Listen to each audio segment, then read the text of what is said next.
Hello, this is Brenda from Loom Lore, and I'm back with the Loom and Learn series. We did the baby blanket on Loom class for the past 2 weeks, and I promised that I would show how to do the Picot bind off using the knitting loom.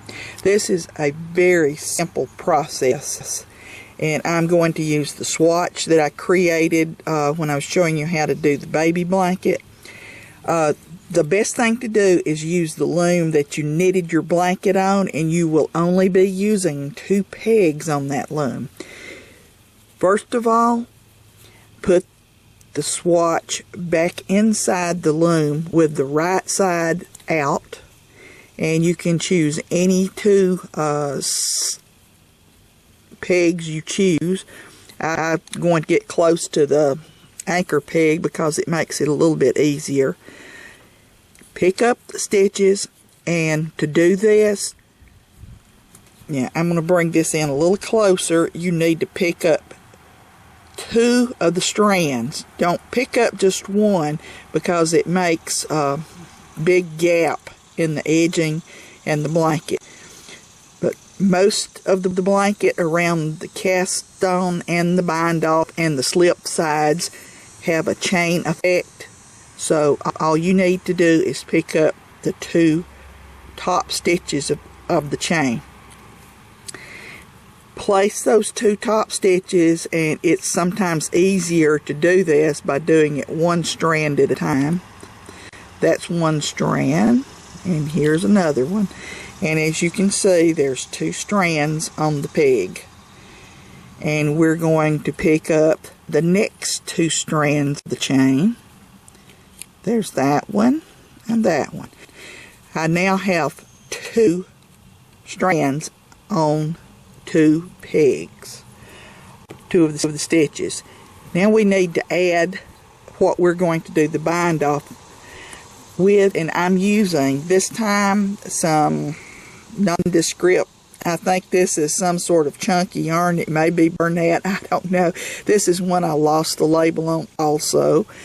But you can use number 4 for this or number 5. I really like the way the number 4 looks, and I'll show you an example that I did with number 4 after this is over.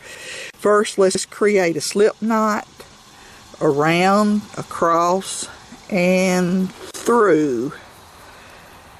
And we're going to slip this under and fasten it on to the anchor peg. And get your beginning yarn tail out of the way. I always love to find out that I've knitted the first few stitches with the yarn tail. Pick the working yarn up, and to do this you're going to bring this across the 2 pegs that have the stitches on it, and you're going to knit over. This is casting it on. This counts just as the cast on. Next, we're going to make an I-cord, but just by wrapping this around and knit, and I like to tug it, keep it a little bit snug, not extremely tight, but just a little snug. And for this particular blanket, since this is the pink one, I'm going to show you the more lacy girls version, and then I'll show you by varying the number of stitches you do for the I-cord, you can make a edging for a boy's blanket. But for this one, after the cast on, we're going to do 2 more stitches. There's 1, 2. And I tell you, for good measure, let's just go ahead and do 3. We're going to make this one real lacy. The number of stitches that you do on the I-cord will determine how frilly and roughly the edging is.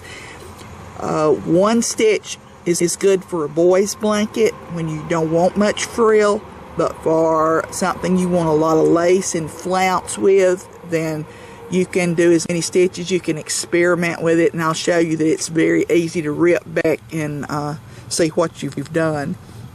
Okay, now we're ready to bind that stitch off.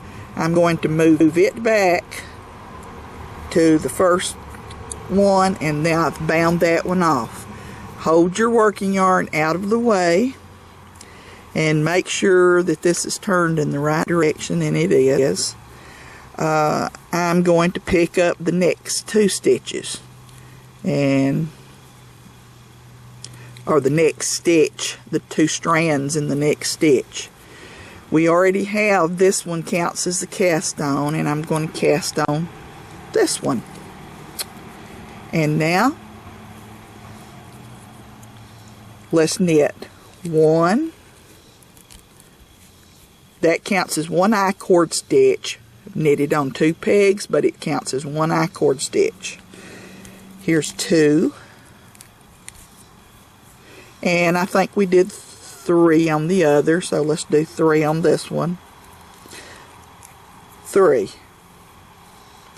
And we're ready to take this one back and bind it off. Now, let's cast on the next 2.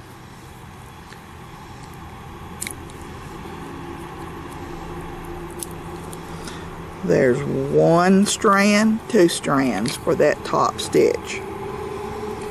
And let's go ahead, and now we've got the cast on done. And we're going to knit 1,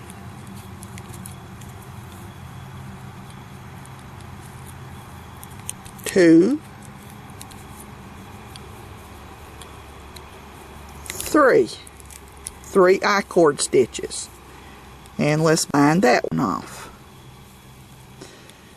Now, I'll show you how easy this is. I'm going to go ahead and take this off with the anchor peg. I need to mention some things anyway. I'm going to take this off for just a minute. Now, this is the back side, remember. Turn it to the front, and this is what it looks like. As you can see, that makes a very, very nice, almost looks like a crocheted shell stitch around the edge. You can take this off and on and check on it periodically. It's easy sometimes to get too close together on the stitches, and if you do, it'll make kind of an uneven play, so you need to take it off the loom every once in a while and kind of hold it back and look and make sure everything looks fairly even. Also notice when I started this, I started it on the side. You can start it anywhere on this project, except I would not start in one of the corners because it makes it more obvious when you end it. Now, I have gotten up to, and I'm going to put this back on, the corner, because that sometimes is problematic. I'm going to go ahead and put the 2 strands from the corner, and I think I overdid it. There we go. That's 2 corners. The 2 strands from the corner. Okay, let's cast that one on. That one's cast on now. Now let's knit 3 times. 1, 2, 3. There's our 3. And you're going to do just like you do for the rest of it. Go back, bind this one off, and the corner you're going to turn and go to the next 2 stitches, and some of these will be tighter than others, but again, you're better off to try to get 1 strand on at a time on some of the sides. And I have cast that on, and I'll work a few more stitches, and then we'll take it off and look at it, and I'll show you what the corner looks like.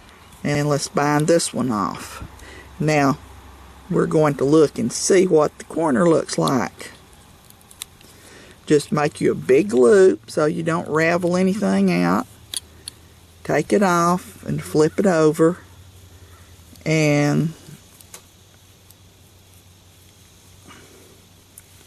now you can see there's your ruffle picot bind off for this one. I'll go ahead and stop the video right here and finish this up and show you how we close the end. And I have finished putting the edging around the entire little sampler square. And you end when you have created the last I-cord, and let me get this in a little closer, when the last I-cord has been made through the last loop. This loop is where we began, and the loop prior to that is where we end. I'm going to go ahead and bind off the last stitch, and go ahead and knit it one more time, and we're ready to take it off. And I'll clip this, leave a little bit of a yarn tail, lay that aside, get your crochet hook, and go ahead and pull the beginning yarn tail to the inside. So I'm going to pull this through here, and this will be better.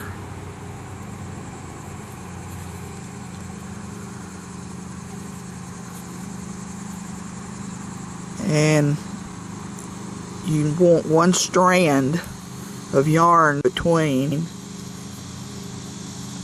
the ending and beginning yarn tail so you can tie a square knot.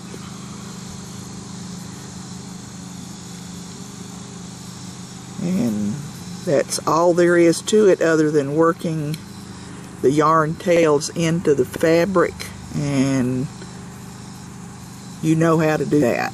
So let's turn it, flip it over,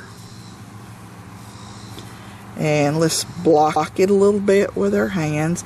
This is the frilly one for the little girl's blanket, and I personally prefer to use number 4 yarn for creating the edging instead of this bulky yarn. This is just what I had on hand. But if you want to do this for a little boy's blanket, and this is what you can do, you can, instead of the 3 I-cord stitches, do only 1. Cast on and then do 1 stitch, bind off, and then go on just like you did with the other one. But this is an example of what you would want to do if you wanted a flatter finish on the edge. This is Bernat Softy Chunky, some old yarn that I had in a stash. It's Nature Way. I think it's now been discontinued. Such a pretty color. But the edging for this was done with the Bernat Super Value in Topaz, and it's just the number 4 worsted weight yarn. But you can see it makes a very different edging from the lacy one. But one thing about the lacy one too, I want to mention, you want to go around and pull these to kind of perk them out a little bit, and it makes more of a shell finish around the edge. But that's how you make edging for a baby blanket. Thank you for watching.